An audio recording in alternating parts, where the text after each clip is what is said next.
Going Places, Chapter 8 from the book Flamingo, English Course for Class 12. Part 1, we met with all the characters of the story. Now we take the story wheel forward. चलिए story पढ़ना start करते हैं.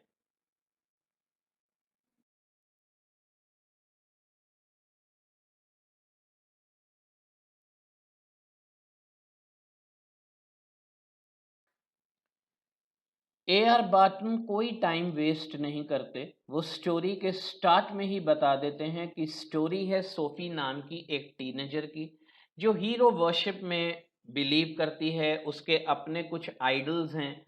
वो एक बहुत ही fantastical life imagine करती है और ये इमेजिनेशन वो यूज करती है अक्सर अपनी बोरिंग होम लाइफ से भाग निकलने के लिए. वो अपने ड्रीम्स अपनी फ्रेंड जैंसी के साथ शेयर करती है. उसका प्लान है बुटीक खोलने का, एक्ट्रेस बनने का, मैनेजर बनने का. जैंसी उसे डिस्करेज करती है. उसके फादर उसका मजाक उड़ाते हैं, उसके सारे ड्रीम्स को डिसमिस कर देते हैं. अपने छोटे से घर को देखकर वो बहुत सफोकेटेड फील करती है. अपनी थकी हुई माँ को घर का सारा काम करता देख, गंदे कपड़े धोते देख, ये उसके लिए आसानी से एक्सेप्टेबल नहीं है. वो नहीं सोच सकती कि वो इस तरह की जिंदगी जी पाएगी. वो यहाँ से भाग जाना चाहती है, यहाँ से बाहर निकलना चाहती है.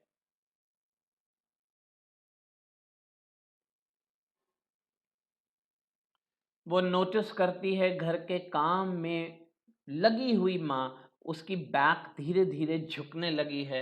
सोफी का पूरे घर में सिर्फ एक कंफर्ट है, उसका बड़ा भाई जेफ.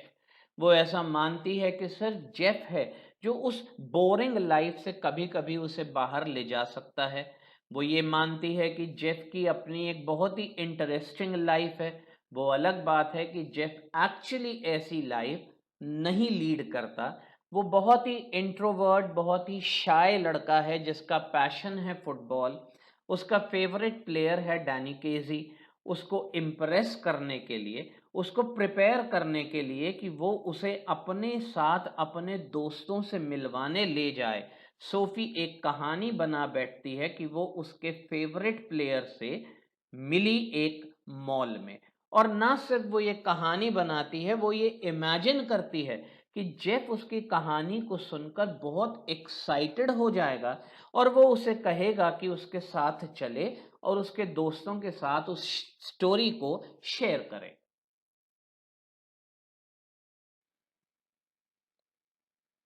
शुरू शुरू में जेफ उसकी स्टोरी को नहीं मानता, लेकिन सोफी तो इररिप्रेसिबल है, आसानी से हार नहीं मानती. वो उसे ये कन्विंस करने में लगी रहती है कि वो डैनी केजी से मिली. जेफ कोशिश करता है कि उसके फादर को कॉन्फिडेंस में लिया जा सके, लेकिन फादर बिल्कुल नहीं मानते कि सोफी सच बोल रही है. उनकी जेफ के साथ एक बहस हो जाती है कि क्या डैनी केजी आगे चलकर एक लंबी रेस का घोड़ा साबित होगा, क्या वो अपनी सक्सेस को मेंटेन कर पाएगा. और इस आर्ग्यूमेंट के चलते वो सोफी की कहानी को पूरी तरह इग्नोर कर देते हैं. बाद में वो सोफी को डांटते हैं कि वो क्यों इस तरीके की कहानियां बनाती है और एक दिन वो बहुत बड़ी मुसीबत में पड़ जाएगी. लेकिन सोफी पर खास असर नहीं पड़ता. वो जेफ पर ये बार बार इम्प्रेस करने की कोशिश करती है कि वो डैनी केजी से मिली, और ना सिर्फ मिली, वो उसके साथ एक डेट पर जा रही है. यहां पर जेफ उसे इम्पॉसिबल बोलता है और झुंझलाता हुआ कमरे से बाहर निकल जाता है.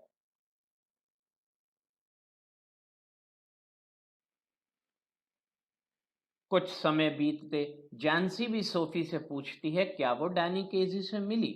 सोफी हैरत में पड़ जाती है. मन ही मन जेफ पर बहुत नाराज है कि क्यों जेफ नहीं समझता कि भाई और बहन के बीच की बात किसी तीसरे को नहीं बतानी चाहिए. लेकिन फिर उसे महसूस होता है कि जेफ ने डेट के बारे में कोई बात नहीं करी तो उसका गुस्सा कुछ कम होता है. जिस रात उसने जेफ से कहा है कि वो डेट पर जा रही है, वो शहर से बहुत दूर निकल जाती है. एक बेंच पर बैठकर केजी का इंतजार करती है. यहाँ एज अ रीडर हंसी भी आती है, तरस भी आता है कि सोफी किस तरह से अपने झूठ को खुद ही मन सच मान बैठी है। उसकी सेंस ऑफ रियलिटी खत्म नहीं हुई है। कभी वो कहती है हाँ डैनी केजी आएगा, कभी वो रियलाइज करती है केजी क्यों आएगा वो उसे जानता तक नहीं है। कुछ वक्त जरूर लगता है लेकिन फिर उसे मानना पड़ता है कि केजी नहीं आएगा। उसके लिए ये बहुत अपसेटिंग है कि मैं अपनी फैमिली को कभी ये प्रूव नहीं कर पाऊंगी कि मैं झूठ नहीं बोलती हूँ।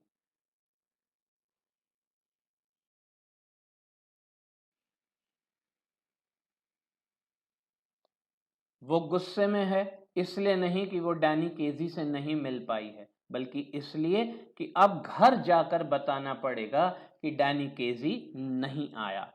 उसको रियलाइज होता है कि मैं अब कुछ नहीं कर सकती, मैं अपने झूठ को काफी आगे ले जा चुकी हूँ। घर लौटते समय उसको अपने फादर की साइकिल एक पब के बाहर दिखती है। वो थोड़ा रिलैक्स्ड है कि पापा घर नहीं होंगे, जेफ को कन्विंस करना फिर भी इजी होगा। आगे बढ़ने पर वही मॉल दिखाई देता है। एक बार फिर अपनी इमेजिनेशन में जाती है, अपने आप को तसल्ली दे रही है कि क्या हुआ अगर इस बार मैं डैनी केजी से नहीं मिली।